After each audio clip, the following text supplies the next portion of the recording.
I'm Kurt Top, and these are 100 facts about the past that you might not know.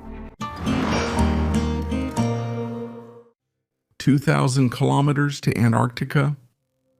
An international team of archaeologists and paleoecologists has confirmed the remarkable skills of Polynesian navigators who managed to reach the southern latitudes of the Pacific Ocean, although they never made it to Antarctica. Researchers on Enderby Island, located 500 kilometers south of Stewart Island, have shown that Polynesians sometimes inhabited this remote territory for short periods. Cultural layers and midden heaps were discovered on the island, confirming their presence. Using radiocarbon analysis, researchers were able to accurately date the settlement to around 1250 to 1320 AD, which coincides with the known period of colonization in eastern Polynesia. Professor Adol Anderson and Janet Williams-Wilmshurst, who led the research, noted that Enderby became the southernmost place of residence for ancient Polynesians. Further journeys to the south were nearly impossible due to the cold ocean waters, lack of resources for repairing boats, and the risk of hypothermia. This data highlights that although the Polynesians were outstanding navigators, they still had limits in their expeditions. The Cave Devil. This sinister face, known as the Cave Devil, looks at visitors from the wall of one of the famous Devil's Caves in West Wycombe in the southeast of Britain. The caves were man-made in the 18th century, and their history is closely connected with the Hellfire Club, a society founded by the eccentric aristocrat Sir Francis Dashwood. The club included members of the elite of that time, who gathered here to conduct mysterious rituals, and according to rumors, even black masses. After Dashwood's death, the club ceased to exist and the caves were abandoned. However, in the mid-20th century, they were turned into a tourist attraction, drawing in the curious and adventure seekers. Among the winding passages and dark halls, tourists often encounter this ominous image, suddenly appearing out of the cave's darkness, which often causes them real terror. Although the true purpose of creating this devilish mask remains unknown, it fuels legends about the dark secrets of the Hellfire Club. Secrets of the underground world of Agartha. The legend of the underground world of Agartha has always attracted the attention of those who sought hidden knowledge and secret civilizations. The Nazis showed great interest in the myth of Agartha, a supposedly underground state inhabited by an advanced civilization possessing mystical knowledge and advanced technologies. It was believed that the inhabitants of Agartha might possess the secrets of immortality, energy, and control over the world, which interested the Nazi elite. Some Nazi ideologists saw Agartha not only as a source of ancient knowledge, but also possibly as a refuge for the Third Reich's elite in case of defeat on the surface. According to the theory, this underground world could provide a secure shelter and create conditions for the revival of Nazi power. Legends claimed that the entrance to Agartha was hidden somewhere in the Himalayas or other hard-to-reach regions of the earth. Researchers from the Ahnenerbe, fascinated by the search for Aryan roots and ancient civilizations, organized expeditions to different parts of the world, including Tibet and Antarctica, in search of the entrance to the underground world. Despite the lack of concrete evidence for the existence of Agartha, the Nazis continued to fund these projects, hoping to gain access to mystical knowledge that could change the course of the war and strengthen their influence. The ancient Egyptian scam.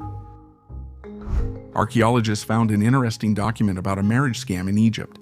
This papyrus is more than 2,000 years old. Just imagine, right now we can find out what kind of scams men were capable of towards their beloved ones in ancient Egypt. This manuscript is a complaint from the deceived bride Philomena to King Ptolemy, asking him to punish Numenius, who had promised to marry her. As stated in the text, instead of marrying her, the man simply took his former beloved's dowry for himself. As you can see, the history of marriage scams has very deep roots. Even back then, people used legal tricks and engaged in fraud. So far, we know of only one such documented case. And how many of them happened in those years? We can only guess. The document was found in the necropolis of Deir el-Banat in the Fayum Oasis. People were buried here for almost 1,000 years, from the 4th century BC until the times of Byzantine Egypt.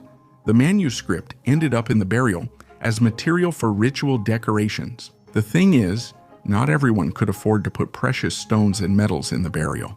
That's why the ancient Egyptians resorted to clever tricks. They made necklaces from pressed pieces of papyrus, which were then used as offerings for the afterlife. Most often they used papyrus that had already been written on. The next find will also be related to a mass burial. Bog people in Europe. All across Europe, archaeologists have found hundreds of mummified people in bogs. The first finds of this kind even scared archaeologists because the preservation of the deceased was astonishing. However, later scientists were able to understand how the mummification process occurs in boggy areas. At the same time, researchers realized that all the people buried in the bogs were victims of ritual killings. Scientists studied more than 1,000 bog bodies found throughout Europe. Fragments of skeletons and bones, skin and soft tissues were examined in detail. Forensic experts found traces of cuts and stab wounds on all the remains. The wounds were not inflicted with the intention of killing the person quickly. All the injuries were inflicted with a specific purpose. Animal bones and weapons were also found nearby. All this points to ritual killings and offerings. Ritual killings and burials in the swamps date back to the 5th millennium BC. At least for now, these are the oldest finds. The oldest mummies were found by archaeologists in Scandinavia. The earliest ones date back to the Middle Ages, but they seem more like accidents than sacrifices. This process of mummification is considered natural and the most accessible, if you can put it that way. If a person falls into a swamp and drowns, nature will do everything itself. And next, I'll tell you about a mummy that's more familiar to us. The burial of a teenager with 140 dogs.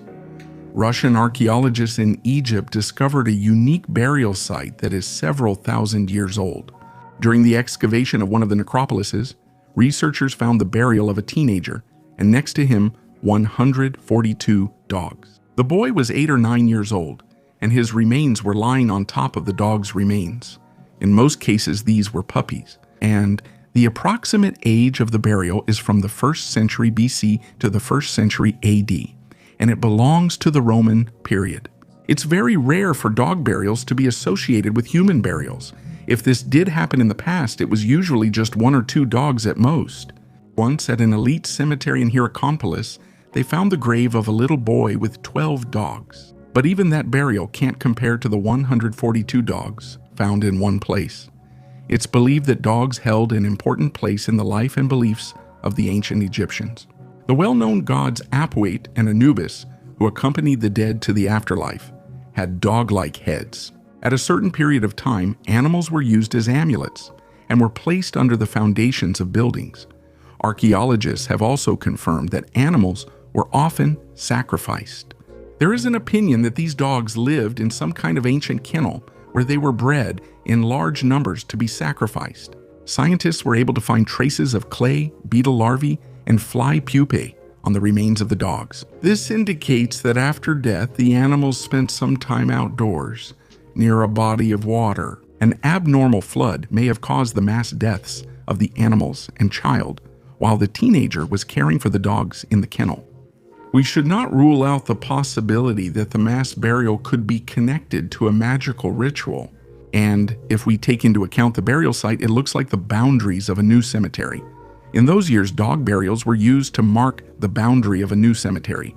The ancient Egyptians had many peculiarities that seem disgusting and illogical to us today, but we have no right to judge them because the boundaries of what is considered reasonable and civilized have constantly changed throughout our history. What seemed normal 1,000 or 100 years ago now seems absurd, and it works the other way around as well.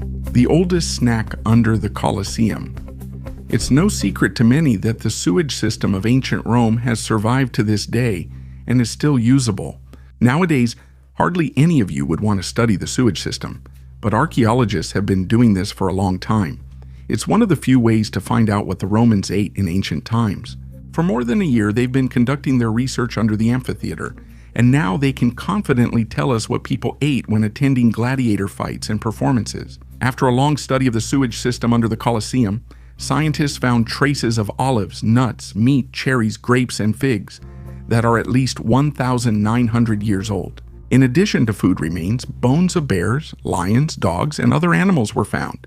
Most likely these animals fought each other, and the creepiest thing is that people enjoyed watching it, and it was completely legal. In addition, about 50 bronze coins were found, as well as one very rare coin from around the year 171, which was made in honor of the 10th anniversary of Emperor Marcus Aurelius's reign. The sewer is the only place where you can find such treasures as coins, animal bones, and food remains. While all this may seem insignificant to an ordinary person, for archaeologists and historians these are priceless discoveries.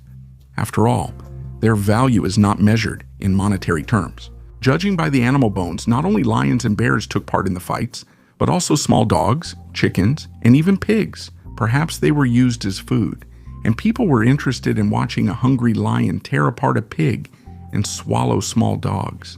For many people, the Colosseum is associated only with gladiators and animals, although in reality, a lot of different events took place there. Fire shows, mock naval battles, and much more. The last documented performance in the Colosseum took place 1,500 years ago, and it was around this time that the British built their first domestic bath. Silence is golden. New discoveries keep happening in Egypt. This time, a standard find for this region was discovered, an ancient tomb with mummies. But the find in the mouth surprised archaeologists a little. They were golden tongues.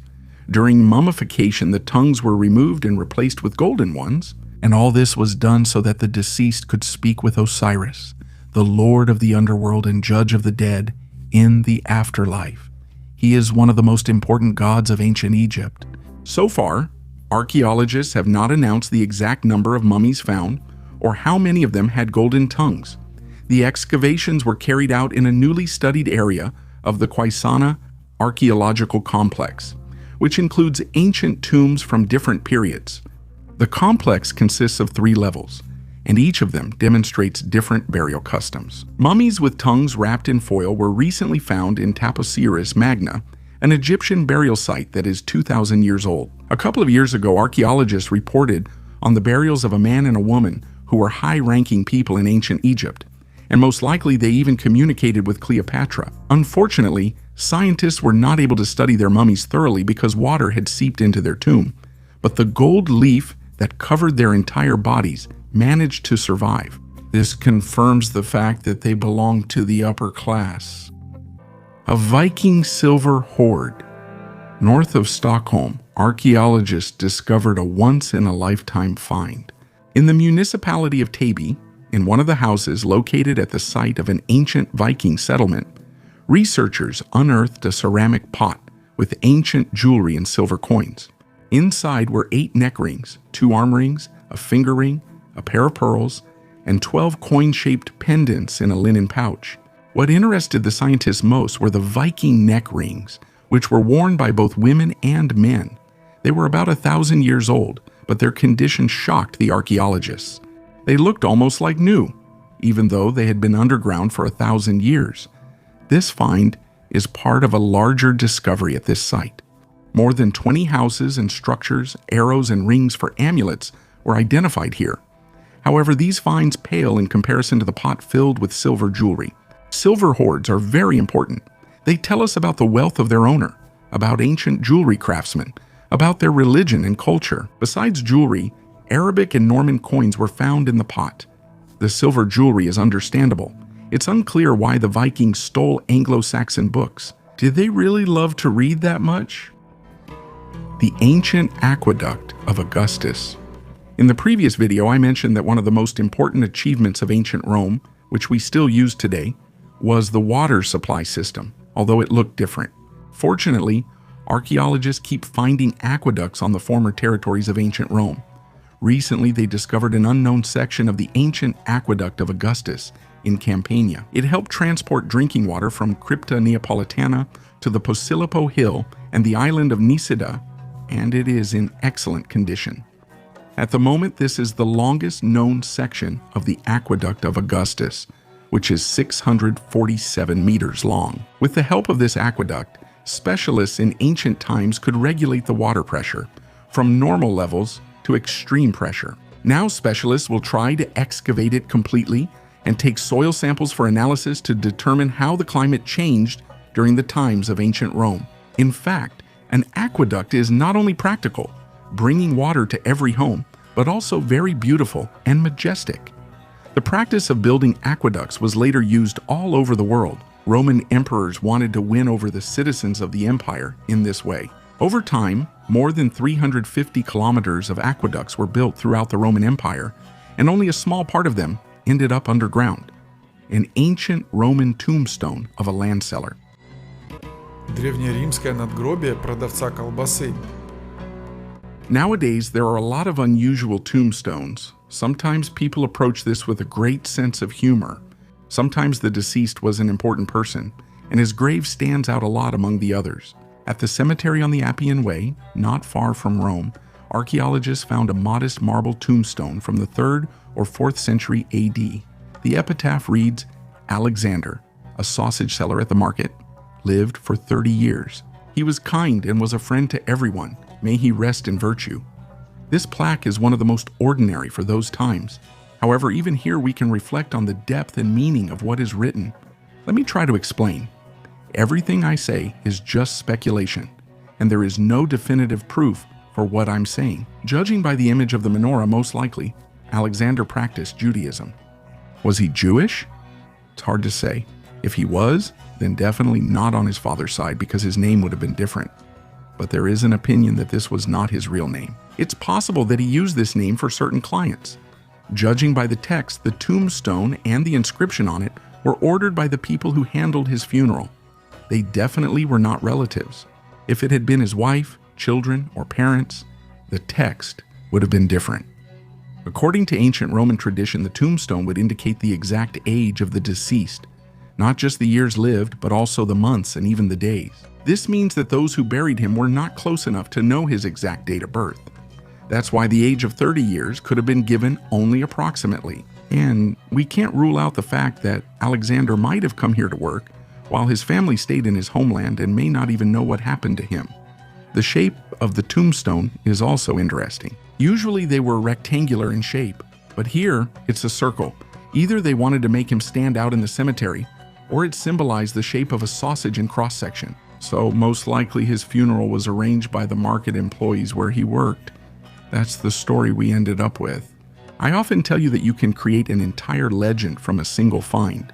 This was a person who, hundreds of years ago, simply sold sausage. And now, in 2023, hundreds of thousands of people are learning about him. What kind of memory will we leave behind? They took their weapons to the grave. During the excavation of an ancient burial site in Ostrowiec County, Poland, archaeologists discovered 2 graves that most likely belonged to Vandal warriors. The cemetery, located near the town of Glinka, dates back to the 3rd and 4th centuries AD and is part of a larger site associated with the Prehistoric culture, a group that flourished in central and southern Poland during the Iron Age. The team excavated pit graves containing cremated remains and evidence of funerary pyres. These graves are believed to be associated with the Vandals, a Germanic tribe that once inhabited part of what is now southern Poland. Known for their conflict with the Roman Empire, the Vandals eventually established a kingdom that encompassed part of North Africa and several Mediterranean islands. In 455 AD, under the leadership of King Gaiseric, they carried out the famous sack of Rome, hastening the fall of the Roman Empire. Alongside the remains, archaeologists found weapons and burial items indicating high-ranking warriors, including swords, fragments of shields, iron spearheads, and pieces of fired clay vessels. Traces of burning on these items indicate that they were burned on a pyre along with the bodies as part of the burial ritual. Interestingly, both swords found in the graves were bent, which is a common practice in the Prehistoric culture. This could have symbolized that the warriors were taking their weapons with them to the afterlife, or perhaps the swords were deformed to make the weapons unusable and thus ward off potential threats. Thus, we can determine that the human skull is over 1 million years old. The reality of such discoveries is confirmed by archaeologists from China.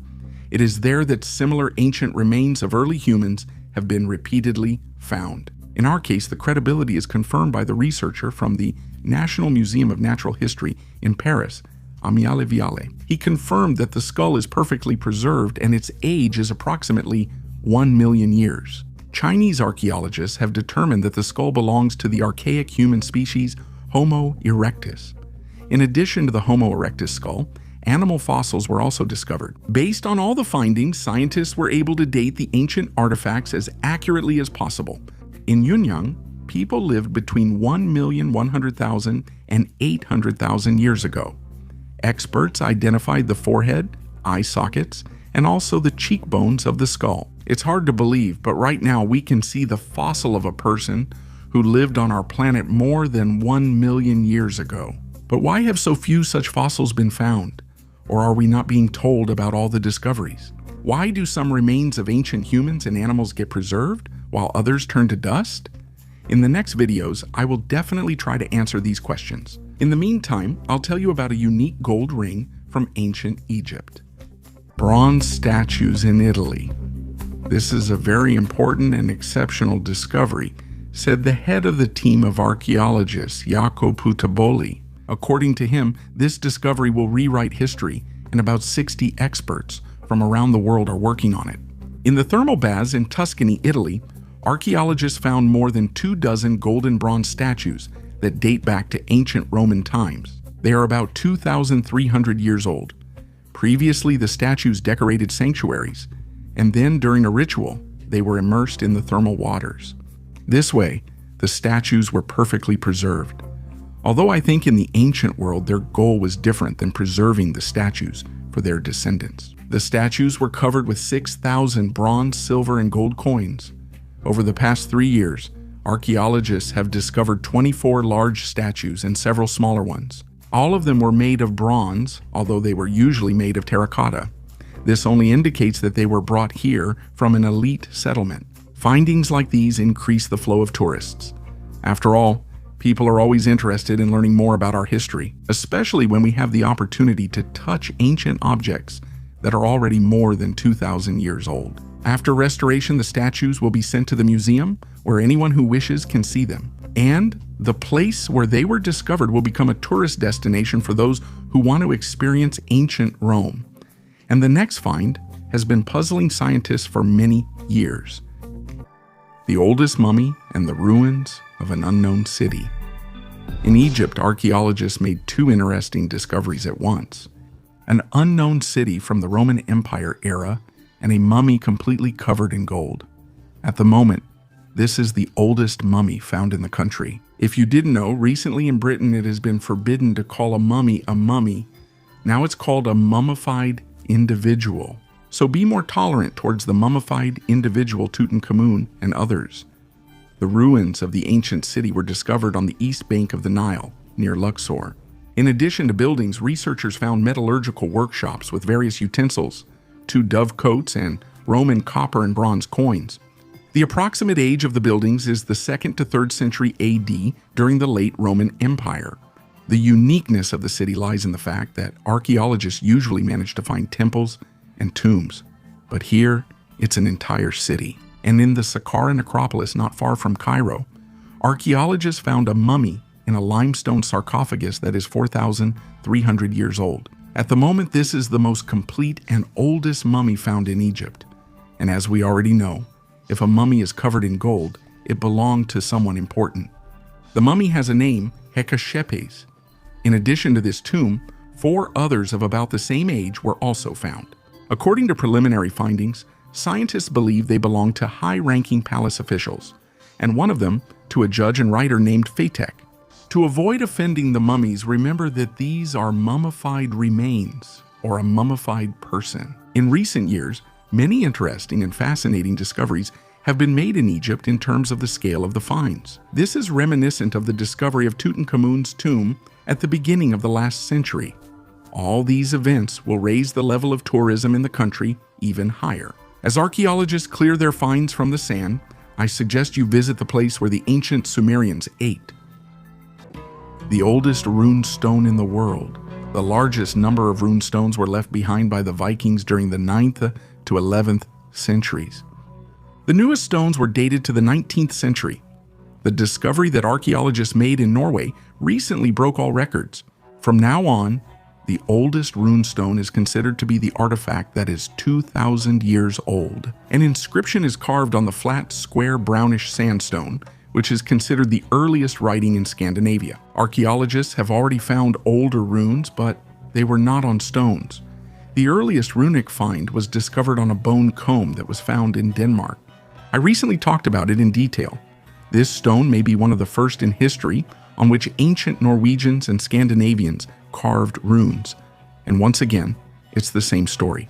The find was discovered during the excavation of a grave near Tyrifjord, west of Oslo, in 2021. But only in 2023 were scientists able to finish their research and date the runestone. The stone was found in a cremation pit, along with charred bones and charcoal. It was dated between 1 AD and 250 AD. Earlier, it was thought that the first runes on stones appeared in the 4th century AD. There are several types of inscriptions on the stone, some of which scholars cannot read. The 8 runes on the front side of the stone are read as Idebirug. This could be the name of a woman, a man, or a family. A 700-year-old sunken ship. The bottom of Norway's largest lake, Mjøsa, was used as a dumping ground for surplus ammunition between the 1940s and the 1970s. A lot of weapons were brought here after World War II. However, during the Viking era, this place was a busy trade route. That's why archaeologists aimed not only to recover all the ammunition from the bottom, but also to find older artifacts. Scientists created a map of the lake bed, which helped archaeologists discover the remains of a 700-year-old Viking-era ship. After analyzing the hydroacoustic image, archaeologists determined that the ship was made of wood and was 10 meters long. It is located at a depth of just over 400 meters. Although the image is not clear, even this helps determine that the ship was built after the 1300s. Before that time, the shape of ships was very different. Until the 1300s, the bow and stern were almost identical in shape. But in our case, the stern has a distinctive shape. Based on the sonar images, it is noticeable that the shipbuilders used Scandinavian techniques. The overlapping of hull planks to make the vessel lighter. Archaeologists suspect that the ship has a central rudder, although the rudders of Viking ships were usually located on the right side. Due to bad weather and poor visibility, it is difficult for archaeologists to examine the ship in more detail. Therefore, they will continue studying the object and possibly bringing it ashore next year. Previously, about 20 ships were discovered in shallow waters. However, now archaeologists are trying to study objects at greater depths. Lake Mjøsa is freshwater, so ships can be preserved in it for centuries. Metal objects, of course, will rust, but the wood will be preserved, even if not in its original state. Have you ever wondered what snacks people in ancient Rome took with them when they went to gladiator fights? The gruesome secret of the Black Death. The study of an ancient Egyptian mummy has shed light on the early spread of the deadly bubonic plague in North Africa. The 3,290-year-old remains kept in the Egyptian Museum of Turin have amazed scientists. Traces of the Yersinia pestis bacteria were found in the bones and even in the contents of the intestines. It seemed that the disease had entered the region long before the Black Death epidemic that raged in Europe in the 14th century. Until now, the oldest mentions of the plague came from Asia, including a 5,000-year-old find in Russia and materials from Europe and Asia. But the mummy from Turin has confirmed for the first time that the dangerous pathogen had also settled in ancient Egypt. Scientists recalled that fleas were found in the village of Amarna, where the builders of Tutankhamun's tomb worked. They are the main carriers of the infection. There are even mentions in the Ebers Papyrus, which is more than 3,500 years old, about a mysterious bubo filled with pus. This suggests that the plague could have spread from Nile rats to ship passengers who eventually carried the disease throughout the Mediterranean.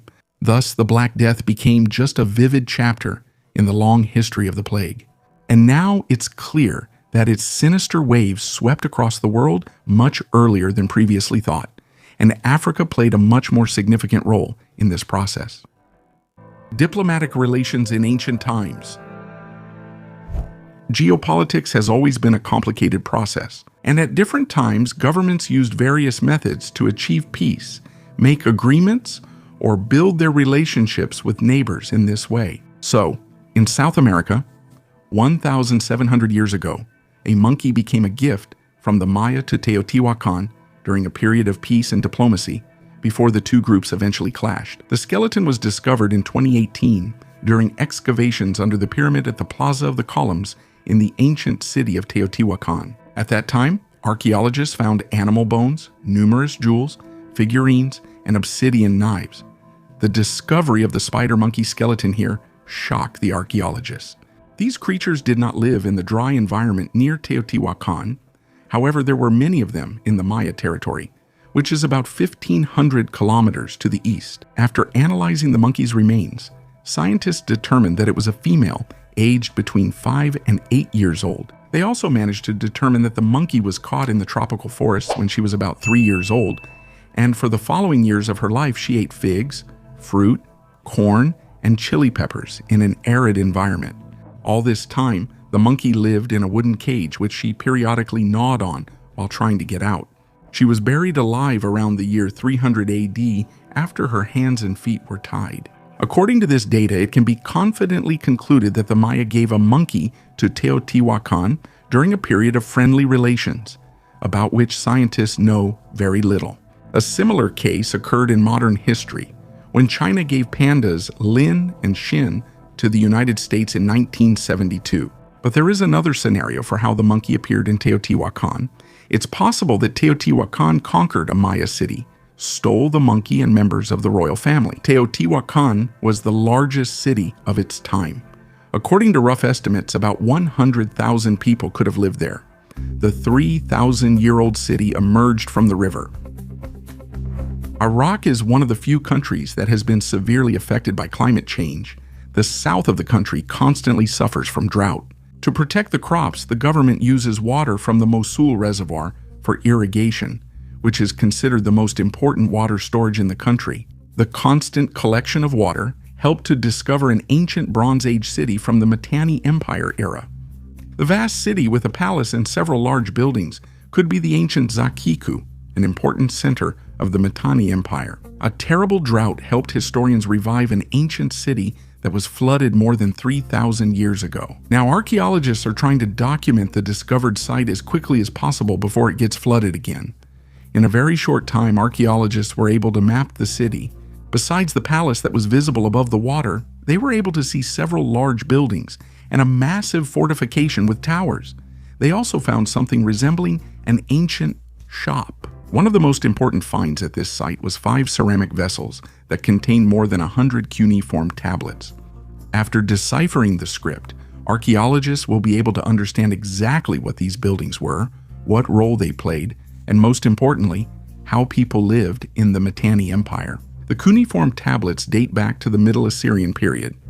To prevent further damage to this important site due to rising water levels, the excavated buildings were completely covered with tightly fitting plastic sheeting and filled in with gravel. This will help protect the ancient city from destruction for some time. At the moment, the reservoir is filled with water again, and the Bronze Age city has disappeared from human sight. And in Brazil, a very strange alien find has emerged from under the water. The oldest whale skull. The Goddard family wanted to find a couple of ancient shark teeth. This is a common practice in the US, when amateur paleontologists find fragments and remains of ancient fish and animals on the shore. They didn't find any shark teeth, but they found something more remarkable and larger. It's a real whale skull that is 12 months old, and its size is so gigantic that it took 2 months to excavate it. Just so you understand, with a skull length of 1.5 meters, its weight was 295 kilograms. Specialists from the Museum of Paleontology congratulated Cody Goddard and his wife on such a find. They said that such a discovery is like winning the World Cup in paleontology. It is believed to be an ancient Miocene baleen whale.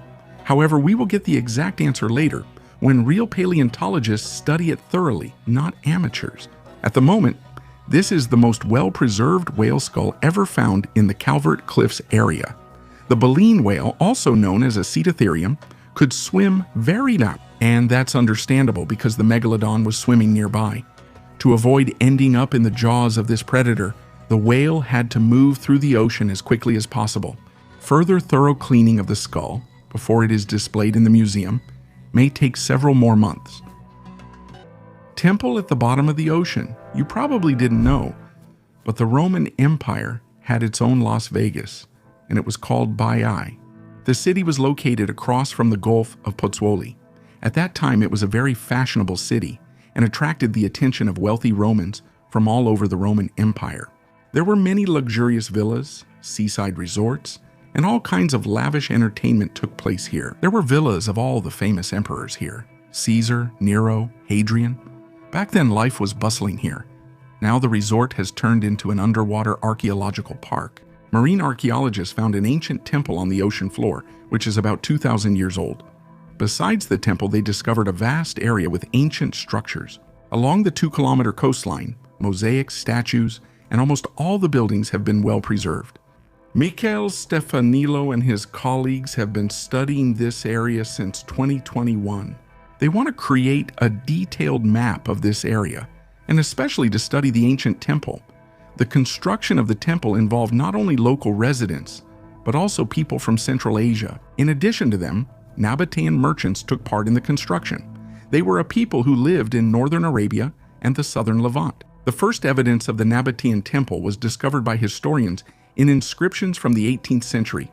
All these findings became possible thanks to diving archaeologists. We've covered the river and the seas and oceans too.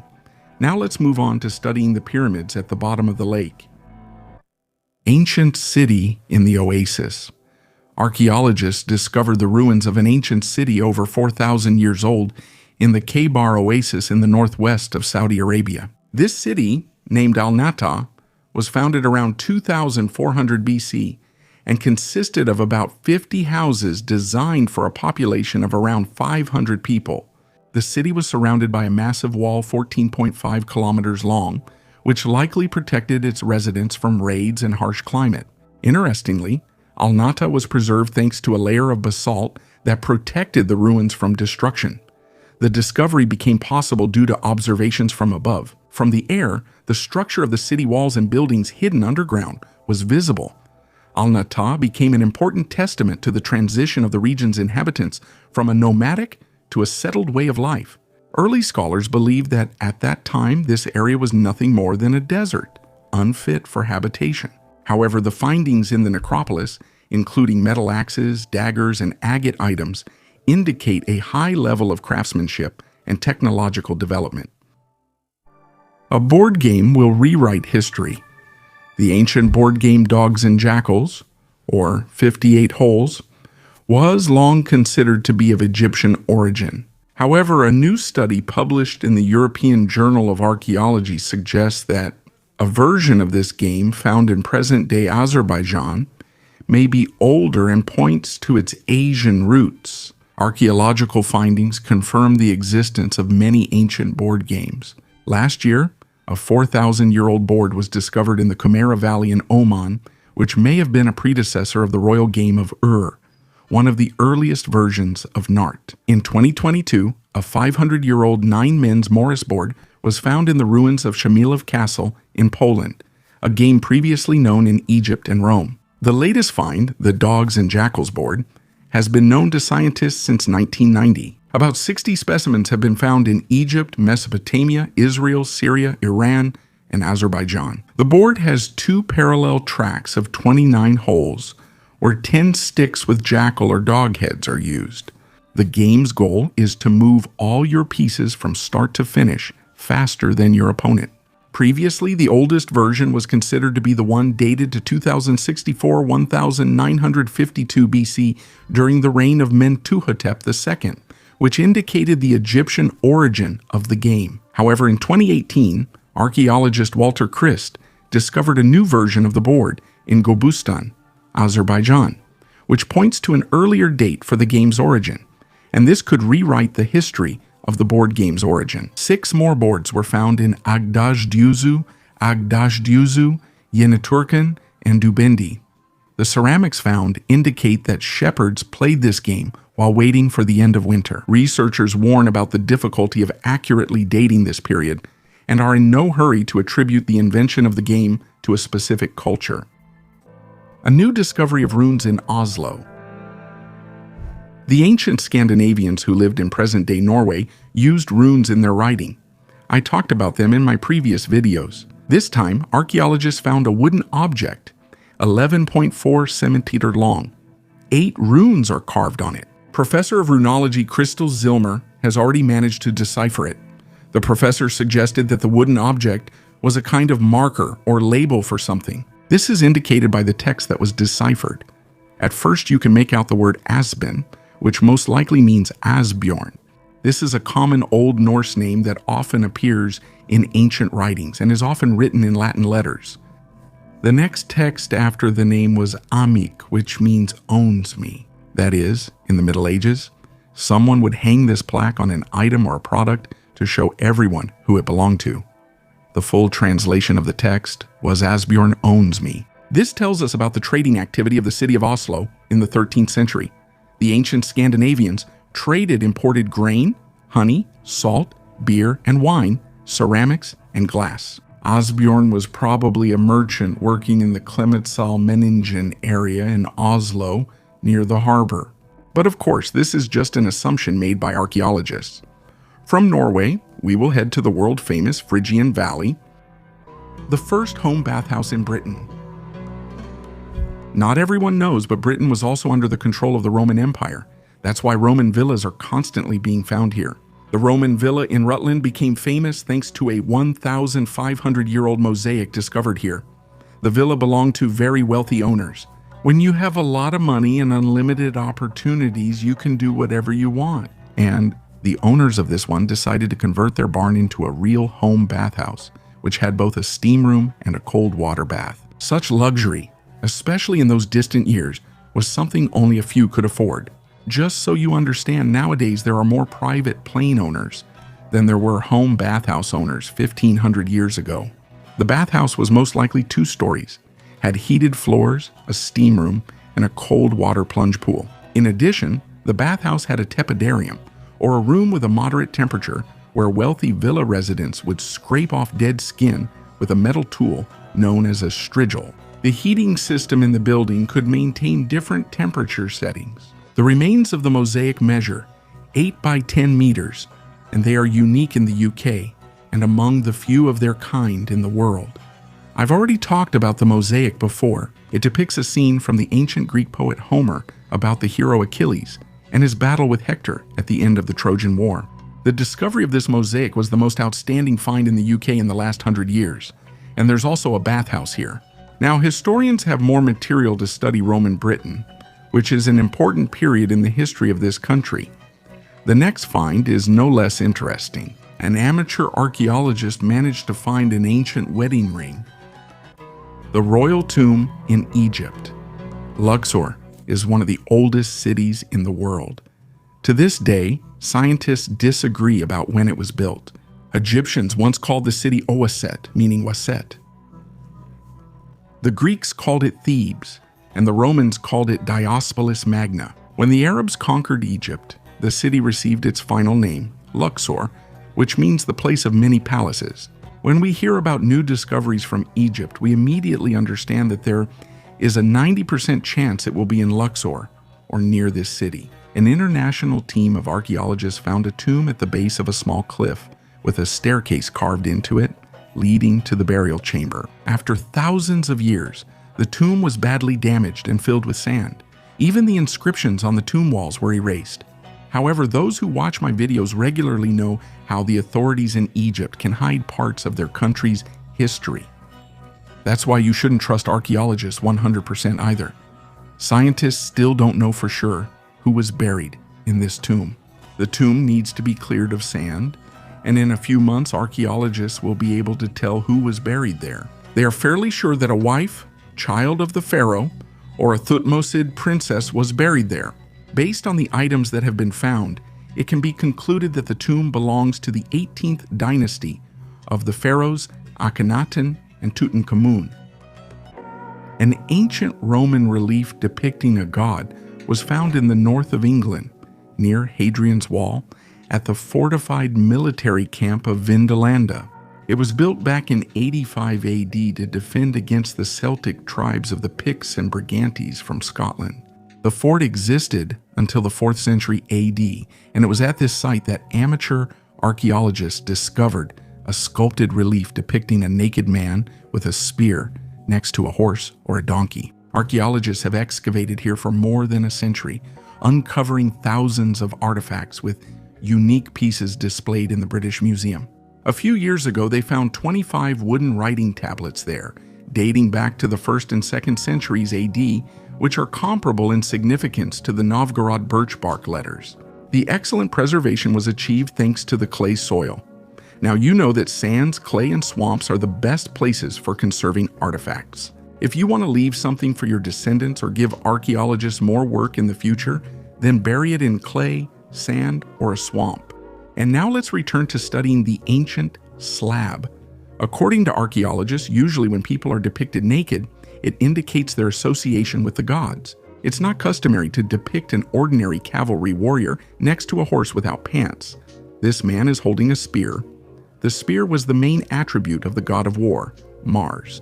However, some features of the head resemble wings, and that is more similar to the god of travel, Mercury. A horse and a donkey were also often depicted next to Mercury. But most of all, archaeologists like to interpret finds based on where they were discovered. Near this place, there was an ancient cavalry barracks. The local residents might have depicted an unknown god who had the characteristics of Mars and Mercury. But if archaeologists fail to find something similar in the future, then this depiction of the god can be attributed to an artist's mistake. It's good that these amateur archaeologists weren't fined, unlike our next heroes, also from Britain. A burial under a supermarket. The next creepy discovery was made last year. In a medieval Welsh town, archaeologist Indre Showbrook opened a window into the past. A mass grave of people was found under the old supermarket, a third of whom were children. In total, 307 bodies were discovered buried in Haverfordwest. Archaeologists have a certain rule. Out of respect for the deceased, they did not take a single photograph. At least a third of the remains belonged to children, which indicates a child mortality rate of 50 to 70% in the mid-1200s. Unfortunately, this is not unusual. However, it's not the bones themselves that concern the archaeologists the most. On one hand, these are the bodies of the dead. On the other hand, studying the burial will help us understand what was happening at that time, what illnesses people suffered from, what caused such high child mortality, and most importantly, who buried them here. 7 burials were found in a pit lined with stones. Such a careful burial could be due to the high status of the deceased, or these could have been the first burials at this site. In one part of the cemetery, there was a small group of burials, which indicated that either members of one wealthy family or monarchs were buried here. All bones will be sent to the lab for detailed study. Their DNA will be taken and all necessary analyses will be conducted. Scientists will try to study the connection between the buried individuals and understand what happened around 1246 in Haverfordwest. One of the skeletons was found with terribly twisted legs and rotten teeth. This matches the way Dominican monks lived and worked. Dominicans, or black monks, were always among the people. They preached, prayed, and most importantly, cared for the poor and the sick. That's why, by old age, they looked very worn out and unkempt. After all, they devoted all their strength throughout their lives to those in need. All the bones discovered by archaeologists will not be put on public display. They will be reburied in consecrated ground as close to Haverfordwest as possible. Ancient love for sweets. The love for sweets arose in people long before their diet changed. And, as scientists have found out, our ancestors were ready for this thanks to ancient DNA. The AMY1 gene, which is responsible for breaking down complex carbohydrates, appeared much earlier than previously thought, and it may have played a key role in the development of civilization. The process of digestion begins in the oral cavity, where saliva contains amylase, an enzyme that turns starch into simple carbohydrates. It was previously believed that this enzyme appeared with the advent of agriculture, when bread and starchy pasta became part of the human diet. However, a study by the University at Buffalo and the Jackson Laboratory in the United States showed that saliva and amylase existed more than 800,000 years ago, long before the advent of agriculture. A study of ancient genomes, including those of people who lived 45,000 years ago in Siberia, revealed that they already had between 4 and 8 copies of the AMY1 gene. This suggests that the mutation responsible for the synthesis of amylase appeared as a result of natural selection. Moreover, this gene was also present in us, Neanderthals and Denisovans, which confirms its ancient origin. The comparison also showed that in modern Europeans, especially farmers of the last 4,000 years, the number of copies of this gene increased, which is related to changes in diet. The skull of a human from the Petrolona cave. The unique discovery of a human skull made in the middle of the last century has already been forgotten by many. Yet its discovery could significantly shake up our understanding of human origins. Or maybe this is once again the very discovery that historians are trying to ignore so they don't have to rewrite our history. An interesting case occurred in 1959 in Greece, where a group of enthusiasts discovered a cave near the village of Petrolona. Besides ancient stalactites, many interesting finds were discovered in the cave, confirming the presence of humans here. These include remains of ancient wood, fur of extinct animals, and tools. However, one find looked rather creepy and was unusual. The main discovery in the cave was a skull embedded in the rock. Such a find should have become public knowledge. However, Aris Poulianos got involved in this story. At one time, he was studying the origins of the Greeks. For many, his work sparked controversy, and historians rejected his evidence. As soon as the doctor learned about the Petrolona man, that's what they called the skull embedded in the rock, he immediately set out to study it. After analyzing the specimen, it was proven that this individual really developed separately in Europe, and his relatives did not come from Africa. Many scientists immediately disputed Aris Poulianos' opinion, claiming that the skull was about 60,000 years old, not 700,000 to 750,000 years old, as the doctor claimed. However, there is one catch. Scientists conducted a stratigraphic analysis of the cave and its deposits, as well as 2 other skeletons that were found later. And indeed, we are talking about a figure of around 700,000 years. The researchers who studied the skull confirmed that it is different from Neanderthals and Homo sapiens, which contradicts the African theory of human origin. There was a large hole in the vault of the Petrolona cave, where various animals fell over the years. At this site, a huge pile of bones and evidence of 20 cultural layers were discovered. In 2012, the doctor was attacked and beaten. He was threatened with death if he continued to publicly talk about his research. And if all this is true, there is an opinion that we all did not come from a single species. Perhaps we differ in skin color and eye shape not because of evolution, but because of our origins. Maybe I shouldn't say much about this topic. I'll tell you about the next discovery instead. The hand of an alien. While walking along the beach in Brazil, you can find seashells, pebbles, little crabs, and an alien's hand. That's exactly what happened to a couple who decided to take a romantic walk along the shore of the Atlantic Ocean. The bony hand with long fingers looks like the friendly alien from Steven Spielberg's movie, E.T. It would seem that this is real proof of an alien's presence on our planet, even if it isn't a whole alien. Leticia Gomez Santiago and her boyfriend Diva Nirsuza took lots of photos and posted them online. After all, where can you find the best experts on any topic? Of course, on the internet. Marine biologist Eric Komen came across the photos and debunked all the myths about the find. He believes that the hand belongs to a member of the cetacean order, a group of mammals that includes whales, dolphins, and porpoises. And its gruesome appearance is due to the stage of decomposition, which lasts about 1.5 years. For many years, people have been trying to find any clear evidence of the existence of extraterrestrial life. But scientists always come along who can explain this or that artifact from a scientific point of view. In this case, the discovery suggests that cetaceans, which now live in seas and oceans, used to walk on land 50 million years ago. Under the webbed flesh of a whale's or dolphin's flipper, there are 5 fingers, or a 5-fingered limb. Such a limb is found in humans, amphibians, and a number of other animals, which points to their common ancestor.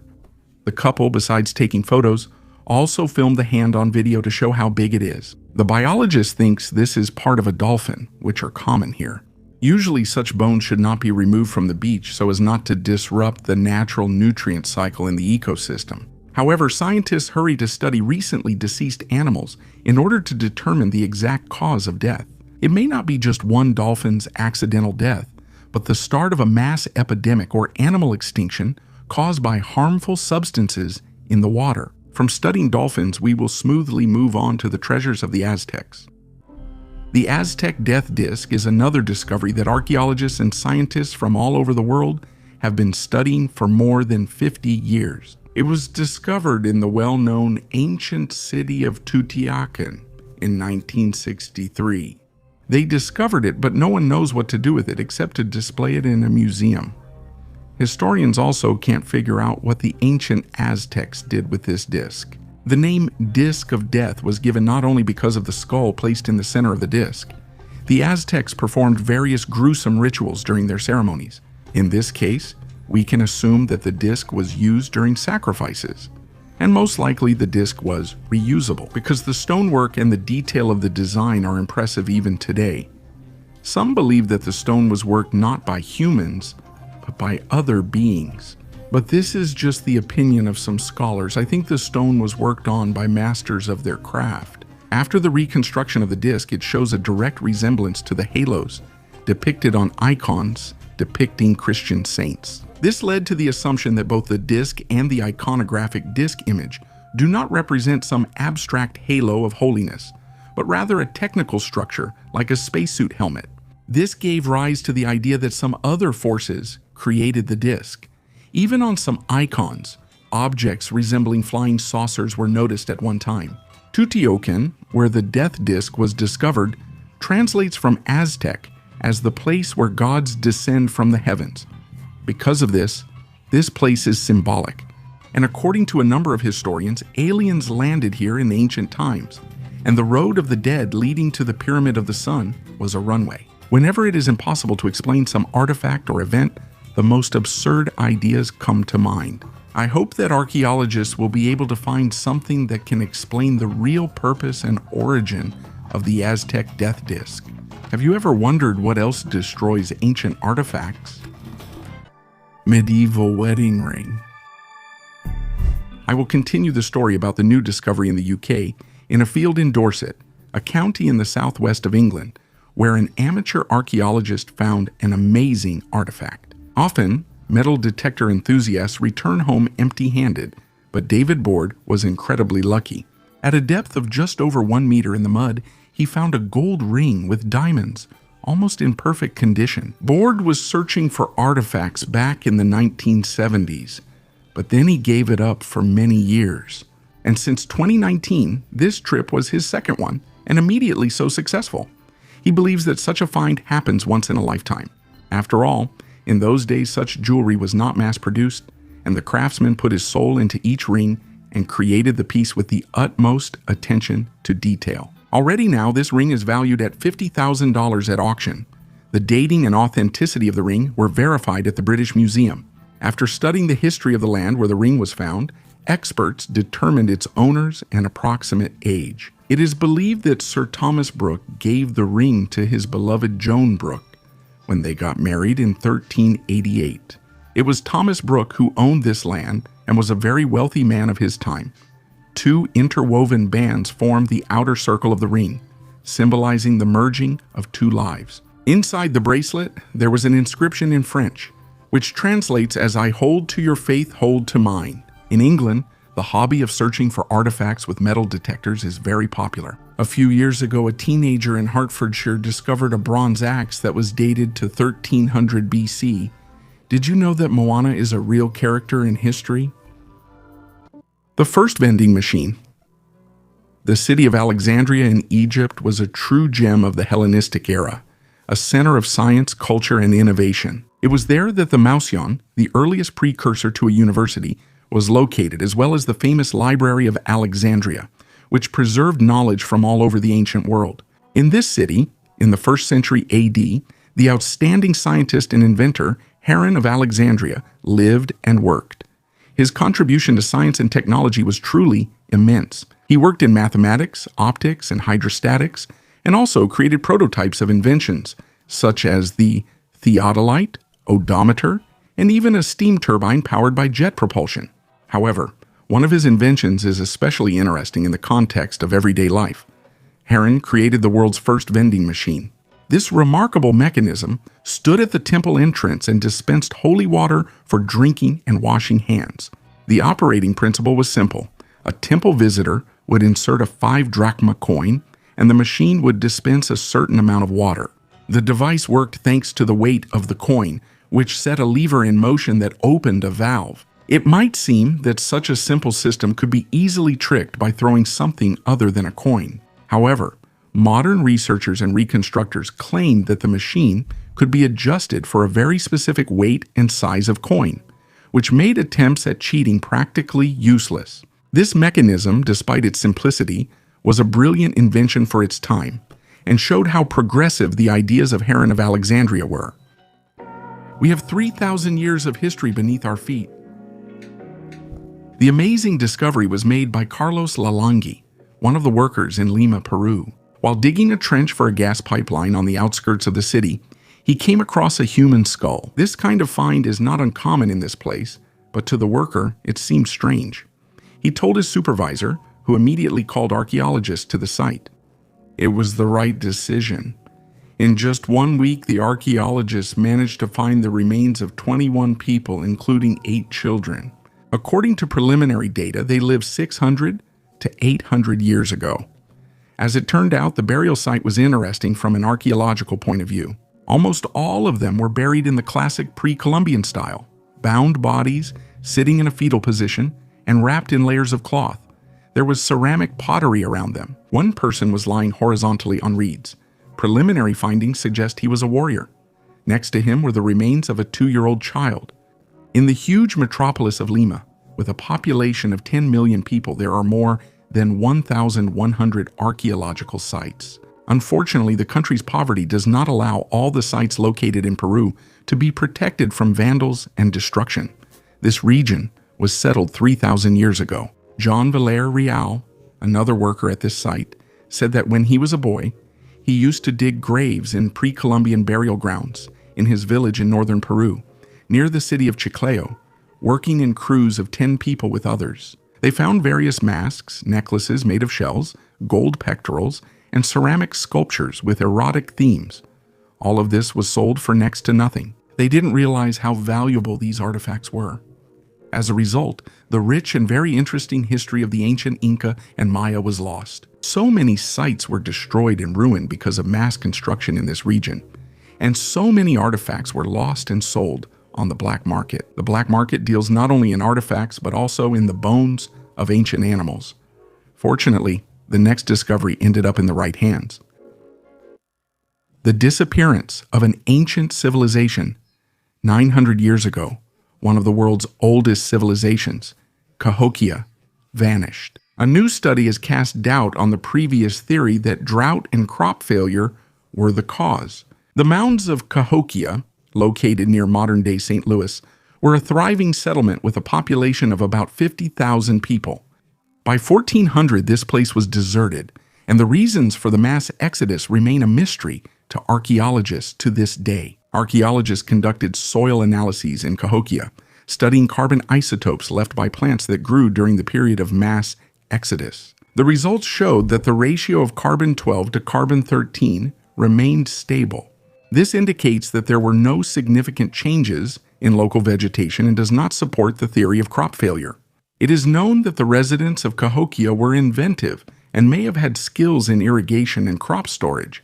In addition, their diet was diverse, including fish, birds, deer, fruits, and nuts, which ensured survival even if some food sources were lost. So why did they leave Cahokia? Archaeologists suggest that it was a long and gradual process caused by external factors. To better understand the reasons, scientists plan to create a database of paleobotanical evidence and conduct experiments growing ancient crops in controlled conditions.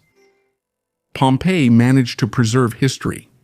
In 79 AD, the city of Pompeii, a flourishing center of trade and culture on the shore of the Tyrrhenian Sea, met its demise. The residents of the city were caught off guard by the powerful eruption of Vesuvius, a volcano that had seemed like a sleeping giant for many years. This eruption is shrouded in secrets and mystical omens, as even the very day of the disaster, according to some studies, was enveloped in an unusual atmosphere. Early in the morning, the volcano began to erupt a colossal cloud of ash and gas, which rose to a height of more than 30 kilometers. Pyroclastic flows, a deadly combination of burning gas, ash, and volcanic bombs, instantly covered the city, taking lives and freezing everything around in the last second of their existence. It is estimated that between 10,000 and 25,000 people died as a result of the volcanic eruption. The central areas of Pompeii were especially hard hit, where houses and public buildings were buried under meters of ash and pumice. The volcanic ash that covered the city played a crucial role in the preservation of Pompeii. This thick layer made it difficult for air and microorganisms to reach the site, which led to the astonishing preservation of buildings, mosaics, frescoes, and even organic materials, such as wood, fabrics, and food. The streets and houses of Pompeii, frozen in time, provide an invaluable snapshot of ancient life, preserved for millennia. Excavations of the Villa of the Papyri in Herculaneum have revealed amazing artifacts, including mosaics, statues, and more than 1,800 papyrus scrolls that belong to the library of the famous philosopher Philodemus. These scrolls are a real treasure for historians and archaeologists, as they contain works on philosophy, ethics, rhetoric, and poetry. They were written from the 1st century BC to the year 79 AD. The study of these documents sheds new light on the culture and spiritual life of the ancient Greeks and Romans, illustrating the sophistication of their thinking and the breadth of their knowledge. Modern technologies play a key role in the study of these ancient texts. Methods such as virtual unrolling and X-ray scanning allow scientists to read papyrus scrolls without physical intervention, eliminating the risk of damaging these fragile materials. Thus, Pompeii continues to stand as a testament to tragedy and at the same time as a time capsule, providing a unique window into the past. Mythical gold mine. In 1929, Australia found its own Indiana Jones, Lewis Harold Bell Lassiter. He claimed that 3 decades earlier, he had discovered a massive gold reef in the very heart of the continent. There was almost no evidence, but rumors of a lost Klondike stirred up prospectors and historians. In 1930, Lassiter managed to organize an expedition and set off into the outback once again. He was accompanied by a pilot, 2 gold prospectors, Aboriginal guides, and even a representative of the governor. However, Lassiter behaved sullenly, got confused in his stories, and was reluctant to show the way. Upon reaching Mount Marjorie, he claimed that they were lost. His companions considered him an imposter and left. Lassiter was left only with a hunter, but soon he abandoned him as well. In the end, Harold continued on alone. A year later, he was found dead in a cave. Judging by his diary, he died of exhaustion, having spent his last months among Aboriginal people trying to survive. Meanwhile, the legend of the reef did not fade. Numerous prospectors combed the McDonnell Range in hopes of finding gold. The press discussed the mysterious Swede, Olaf Johansson, who supposedly also knew the way to the treasure. Later, books and movies appeared. Director Luke Walker, in the Lassiter's Bones Project, found Harold's letters mentioning that very Olaf and hinting at the lost reef. Modern research has not confirmed large deposits in the designated area, although geologist Bill DeCarly came across a quartz seam that resembled Lassiter's description. He believed that Harold was merely retelling other people's stories. Nevertheless, the mystery of the treasure continues to stir the imaginations of romantics and gold hunters, a fragrance that is 3,200 years old. Have you ever wondered what people smelled like in ancient times? I don't mean the smell of the human body. I'm talking about ancient perfumes. We've always been curious about what ancient people ate, what they were interested in, what they dreamed about. So why not find out how they smelled? That's much more complicated. A scent can't last for hundreds of thousands of years in the ground. However, scientists are always making progress and will always find a way to recreate the lives of ancient people. Scientists from the Turkish Academy of Scents and the Association of Aroma Culture have created a composition based on the formula of a famous ancient perfumer, a woman named Taputi Belate Kalim. The formula used to create the scent was discovered on cuneiform tablets during the excavations in Assur. the capital of the ancient Assyrian city-state located in what is now Iraq. These tablets contained a step-by-step recipe for making perfume, which was very popular among women 3,200 years ago. Taputi Balata Kalam used a combination of various flowers and oils to create her perfume, as well as calamus, cyperus, myrrh, horseradish, spices, and balsam. She mixed all the ingredients with water and other solvents. She used the distillation method, similar to the process of making moonshine, and then filtered the resulting liquid several times. Similar methods of perfume production are still used today. However, in addition to the physical method of making perfume, she also followed rituals. For example, she made her products exclusively during the full moon. But there are some points that scientists have not been able to translate. By the word kirsu, the author of the recipe meant some kind of vessel. In fact, it could also have played a key role in creating the fragrance. The traditions of perfumery in this region go back 8,000 years. So archaeologists will have a lot of work to do in searching for that very ancient scent that used to enchant men in antiquity, winged machines of the Indians. Earlier, I already mentioned that many artifacts are lost on the black markets right after their discovery, or are passed from hand to hand. In this case, their provenance is lost. After that, it becomes difficult to determine the origin of these objects, the place where they were found, and the people to whom they belonged. In our case, we are talking about golden birds that were found in the burial sites of the Tairona people. Scientists are not exactly sure to whom the winged machines belonged. Archaeologists believe items found in burial sites belong to that culture's people. But in this case, there is an opinion that a long time ago, the Tairona tribe found or accidentally dug up these birds somewhere and then gave these objects some symbolic meaning. The Tairona were a highly developed civilization. That was until the Spanish arrived and killed them all. So many cultures were destroyed by these conquerors. But let's not dwell on the bad things. The Tairona Indian tribe was not known to have any connections with UFOs. More precisely, in their culture, before the discovery of these little birds, there were no other symbols, tools, or clothing of a similar type.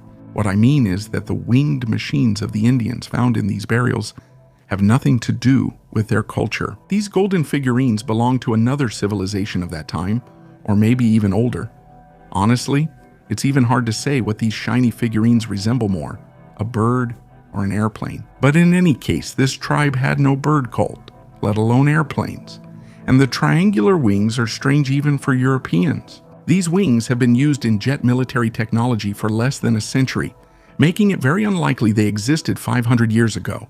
Perhaps these are figurines of some deities, but questions arise here as well. Usually deities tend to become more human-like over time. But here, the figurines look very strange and have absolutely nothing in common with a human. How would you explain this artifact? I'm sure there are people among you who can explain the origin and, most importantly, the purpose of these objects. And after you write your opinion, I'll tell you about the next mysterious mystery. The Maltash Temple has been revealed. This year, archaeologists made a discovery in the well-known Phrygian Valley. This place is rightfully included in the UNESCO World Heritage List. The discovered Maltash monument is 10 meters high and is actually the facade of a temple with a triangular roof and niches. Above ground, we currently see about 3 meters of the monument. However, excavations have shown that another 7 meters of the structure are hidden underground. It has been dated to the 7th century BC. According to historians, this monument is one of the greatest achievements of the Phrygian kingdom. For more than 3,000 years, this unique monument was hidden underground, which helped it survive to this day in perfect condition. The archaeologists had no idea what kind of object they had managed to discover. The monument is located on top of one of the Akushwasa cliffs, which form the western border of the valley. The Maltash monument was first discovered back in 1881, but at that time, they were only able to excavate 3 meters, and the technology did not allow them to scan the ground to determine what was hidden below.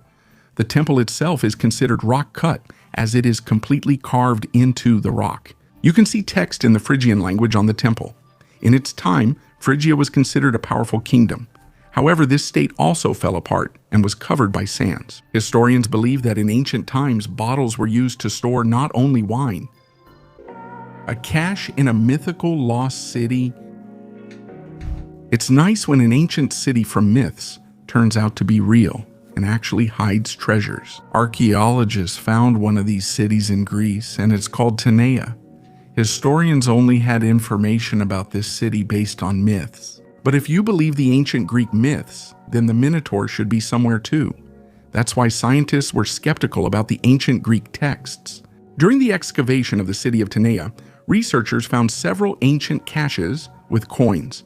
And that no longer seems like a myth because the coins are real. Local residents made an accidental discovery in 1984 when they were digging a well and stumbled upon an ancient sarcophagus. By the time mainstream historians arrived here, looters had already known about this place for a long time, and part of the ancient city had already been looted. Maybe the looters weren't persistent, or perhaps they'd already stolen enough. The archaeologists still had enough material for further study of the city. They discovered a large public building from the Roman period with complex stone masonry. While studying this building, the archaeologists found a cache with 18 silver and copper coins. And nearby, in another cache, there were 2,100 different coins. Their approximate age is the 5th to 6th century AD. Near the city necropolis, the team of researchers excavated a Roman burial with an underground funerary chamber. Inside it, archaeologists discovered a coin from the 1st century BC minted in Corinth, a bronze coin from Athens of the classical period, a lamp depicting the god Ares, a glass incense burner, an urn, a bowl, and a lamp. And in the tomb itself, a child was buried. The last mention of the city of Tenea was in an ancient text by the 2nd century AD geographer Pausanias. He believed that the city was built by Trojan prisoners of war around 1100 BC. If there is real history in the myths of ancient Greece, what about the sagas of ancient times? Stay tuned. Prehistoric ostrich egg omelet. I have already talked about ancient dinosaur eggs more than once. I've talked about chicken eggs, but how could I miss the oldest ostrich eggs? Israeli archaeologists found 8 ostrich eggs in the sand dunes of Nizana in the Negev. Their age and preservation are astonishing, approximately from 4 to 7 or 7.5 thousand years old. If they had been kept in a refrigerator, we could have made the oldest omelet from ostrich eggs. More than 5,000 years ago, there was a camp of ancient nomads here. Archaeologists discovered flint and stone tools, burnt stones, and shards of clay pottery. But the most important find is the ostrich eggs. The dry climate of this region helped preserve the artifacts to this day. Until the 19th century, there were many wild ostriches in this region. It was a natural habitat for them. Ostrich eggs were an important raw material and source of food throughout the entire time of their existence. Numerous findings testify to this. 1 ostrich egg is equivalent to 25 chicken eggs. An omelet like that can feed a large family and provide them with all the essential minerals. Interestingly, archaeologists have found a lot of ostrich eggshells, but they didn't find any ostrich bones. Most likely, people in ancient times avoided direct contact with ostriches and preferred to eat only stolen eggs. This discovery of 8 eggs supports the hypothesis that people deliberately brought eggs here and cooked them over a fire. But it's not only the sand that preserves artifacts in their original state. German amulet from the 12th century. In Germany, in Mainz's Old Town, archaeologists found an ancient pendant in 2008 that is more than 800 years old. The amulet was found in a medieval garbage pit. For more than 15 years, scientists tried to figure out what was inside. It was impossible to open the pendant without damaging it. That's why researchers spent many years trying to find a way to look inside. In the end, they used a high-tech method called neutron tomography, and they discovered fragments of bones, a piece of silk thread, and a bit of beeswax inside. The ornament was dated to the late 12th century. It is made of copper and decorated with images of Jesus, Mary, 4 apostles, and 4 female saints. Archaeologists identified similarities between this amulet and 3 others found in Germany. They believe they were made in the same workshop in Lower Saxony, in the city of Hildesheim. If only you knew how much time archaeologists spend restoring ancient artifacts. In the case of this pendant, specialists spent more than 500 hours before using neutron tomography. They literally removed traces of corrosion and dirt from the surface of the pendant bit by bit. Historians believe that the pendant is a phylactery. It is an amulet that protects the owner from evil spirits. And inside such objects, there are usually relics of saints. Phylacteries were very popular in the Middle Ages. They were worn around the neck on a silk cord. Scientists promised to determine the identity of the person to whom the bone fragments found inside belonged. Usually, such amulets contained a strip of parchment with the name of the saint written on it. In our case, no note was found. Therefore, the researchers will have more work to do. Hidden doors in the Great Wall of China. Millions of people visit the Great Wall of China every year, but researchers continue to study it and find something new. Recently, staff from Tianjin University found 130 hidden doors. The trick of disappearing or passing through the Great Wall of China was demonstrated by the magician David Copperfield. And it turns out there's some truth to this. The doors are so carefully disguised that they're almost invisible from the outside. And if you stand near the wall and watch, you can see merchants or soldiers approach the wall and disappear. Or on the contrary, appear out of nowhere. Previously, this effect was little studied by official history. And these doors were not given much attention. To examine the hidden passages in the wall, researchers had to conduct high-resolution filming. The doors blended so well into the wall that sometimes even the masonry matched. The passages were so large that even a small herd or group of horses could go through. It was once thought some parts of the wall had no passages. And now we understand that there are passages everywhere. It's just that in some places they are carefully disguised. Such clever passages and the very construction of the wall, stretching for 21,000 kilometers, gave the Chinese a huge advantage in ancient times. Most likely, this is not the last surprise that awaits us while studying the Great Wall of China. And now, let's head to Italy to a creepy cemetery. The eagle bas-relief in the former Aztec capital. Archaeologists first discovered the eagle bas-relief in February 2020, exactly 3 years ago. And only now, after conducting a lot of research, have they been able to determine the meaning and deep significance of this image. The bas-relief is about 600 years old. They found it at the foot of the Templo Mayor, which is located in the center of Tenochtitlan, now Mexico City. Now, archaeologists are sure that the eagle was carved during the reign of Moctezuma Ilhuicamina. About 70 similar sculptures were found in the Templo Mayor, but this eagle is the largest of them all. Its dimensions are 106 by 70 centimeters. Not only its size is impressive, but also its significance, which is indicated by its location. The golden eagle is the key symbol in Aztec culture, and its central position in the temple highlights the bas-relief's importance. The eagle was a sacred creature in the Aztec worldview, present at the birth of the sun. That's why its wingtips are blackened and scorched. And it was the symbol of one of the elite warrior orders in Aztec culture. A gold ring inscribed with Lady of the Earth. The inscription, Lady of the Earth, along with the image of the god of merriment Bes, were found on the gold rings. Such a discovery was made by archaeologists from an Australian university in an ancient Egyptian burial site in the city of Akhetaten, which is approximately 3,300 years old. Engraved on one of the rings, Bes was the god of merriment and the protector of women in childbirth. He is depicted on the ring as a dwarf. In addition to the rings, a necklace made of gold petals was found. One of the rings had an inscription that read, Lady of the Earth. Archaeologists are not yet rushing to suggest a possible name for the owner of this ring. In the coming months, they plan to gather all the finds together and study them in detail. Akhetaten was built by Pharaoh Akhenaten, who tried to change Egypt's polytheistic religion. He intended to make Aten, the god of the solar disk, the main deity. He moved Egypt's capital from Thebes to Akhetaten, but soon after Akhenaten's death, the new city was abandoned, and the religious reforms were reversed by his son Tutankhamun. All artifacts found in Akhetaten, now known as Amarna, are highly valued among archaeologists. In the previous video, I talked about how the authorities in Egypt are trying to hide the history of the ancient world and sell artifacts to wealthy collectors.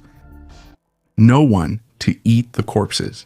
Currently, the Zoroastrian Tower of Silence on Malabar Hill, a sacred place for the Parsi community, is under threat due to the declining vulture population in the area. These birds play a key role in the ritual of Dakmenashini, exposing the bodies of the dead so they can return to nature. However, the decline in scavenger numbers in Mumbai, which began in 2015, has put this ancient tradition at risk. The Tower of Silence, or Dakma, which is over 300 years old, is a circular structure symbolizing eternity in the Zoroastrian faith. It is located in a 22-hectare forest area. The outer circle of the tower is for men, the middle for women, and the inner for children. Before placing the body in the Dakma, relatives pray in special structures called bungli, and then the remains are carried by special attendants called kandyas. According to Zoroastrian traditions, contact with a dead body is considered defilement, and vultures play an important role in ensuring cleanliness and maintaining the natural balance. But urbanization, changes in habitat, and environmental problems have led to a sharp decline in the number of these birds. The process of body decomposition has slowed down, which has made it difficult to perform the ritual. What did the Lisbon earthquake change? First one. Изменило землетрясение в Лиссабоне. In 1755, Lisbon was shaken by one of the most destructive earthquakes in European history. The force of nature struck the city with unexpected power, causing a tsunami and endless fires that increased the destruction. The epicenter of the earthquake, estimated at a magnitude of about 8.5 to 9 on the Richter scale, was located in the Atlantic Ocean, near the Portuguese coast. The earthquake occurred in the morning, when most residents were preparing to celebrate All Saints' Day, adding a sense of mystique to this terrifying event. The destruction in Lisbon was colossal. About 85% of the city's buildings were destroyed. This included important religious, historical, and public buildings. According to various estimates, the disaster claimed between 10,000 and 100,000 lives. Many died under the rubble, while others were killed by the tsunami that reached the coast shortly after the earthquake. Many believers saw the earthquake as God's punishment for the sins of humanity. This belief led to mass religious processions and public confessions in the hope of appeasing the heavens. On the other hand, this event prompted some philosophers and scientists to reflect on the natural causes of such disasters, which contributed to the development of a scientific approach to studying earthquakes. The restoration of Lisbon was taken under the control of the Marquis of Pombal, the Prime Minister of Portugal, who took decisive and innovative measures. Pombal organized the construction of a new city using earthquake-resistant structures and strategic urban planning, which included wide, straight streets and buildings resistant to earthquakes. These measures not only helped to quickly restore the city, but also laid the foundation for modern urban planning methods. The impact of the Lisbon earthquake on the development of disaster response methods was enormous. The approaches of Marquis Pombal to managing the aftermath of disasters and restoring infrastructure became the foundation for modern emergency management techniques. His actions demonstrate how important it is to respond promptly to crises and to take lessons from the past to minimize losses in the future. Despite significant efforts and achievements, many aspects of the Lisbon earthquake remain shrouded in mystery. Questions about the exact causes, mechanisms of the earthquake, and its long-term consequences for geology and society continue to concern scientists. These unresolved mysteries maintain scientific interest and stimulate continued research in the fields of seismology and civil protection. Devil's Footprints. On the night of February 8th to 9th, 1855, mysterious hoofprints appeared in the snow of Devon. They could be seen for up to 100 miles on mountaintops, in houses, fields, and narrow streets. The trail of footprints did not stop even in front of obstacles like walls or rivers. Many believed these were the footprints of Satan himself. These tracks, also known as the devil's hoofprints, left behind an inexplicable trail. The prints resembled those of a donkey, but their arrangement suggested a bipedal creature. Each footprint was about 8 centimeters wide and around 10 centimeters long, with a distance between them ranging from 20 to 40 centimeters. The tracks stretched across the Devon area, including the estuary region. One of the most unusual things was that the tracks would sometimes appear out of nowhere and then disappear. Sometimes they would stop at a haystack, only to continue again on the other side. In the February 16, 1855 issue of the Times, These tracks were called the Devil's Footprints. Many quickly associated this phenomenon with the Prince of Darkness, especially when the tracks appeared at the doorsteps of houses and around churches. Some people believed the tracks were a hoax. Some considered possible sources like cats, hares, mice, and badgers. However, no animal could have left tracks on the roof. Of course, aliens were not left out. Some linked the tracks to UFOs or sea monsters. Scientist Mike Dash suggested that there could be different reasons behind the tracks. However, the exact origin of the tracks still remains unknown. Some people still believe that it was Satan himself wandering through Devon on that fateful night in 1855. And what do you think about this? Write your opinion in the comments. The lighthouse of horror lighthouses have long been shrouded in mystery. Their seemingly utilitarian task of guiding ships collides with the unpredictable power of ocean waves. However, the Tevenek Lighthouse in French Brittany has an especially sinister reputation. Right after it was put into operation in 1975, rumors began to spread that the keepers there were going insane or dying under mysterious circumstances. And the builders themselves allegedly heard Breton cries, "Leave, leave, this is my place." Tevenek is located on a rocky islet in the stormy Raz de Saint Strait. The administration couldn't determine the status of the lighthouse for a long time. Hell for workers out at sea, purgatory on a remote island, or paradise on the shore. Because of its small lantern, it was classified as a paradise lighthouse, with only one keeper assigned. And this despite the fact that the conditions there are extremely harsh. Over time, legends began to multiply. Some recalled an unsuccessful exorcism. Others described the ghost of a sailor who died of thirst on the rock. And the writer Anatoly Lebras popularized these stories. In 1910, the lighthouse was the first in France to be automated. It is believed that no one wanted to work there. Only at the end of the 20th century did the historian Jean-Christophe Fichu explain, "The archives of the city of Quimper do not confirm any mass madness or mysterious deaths.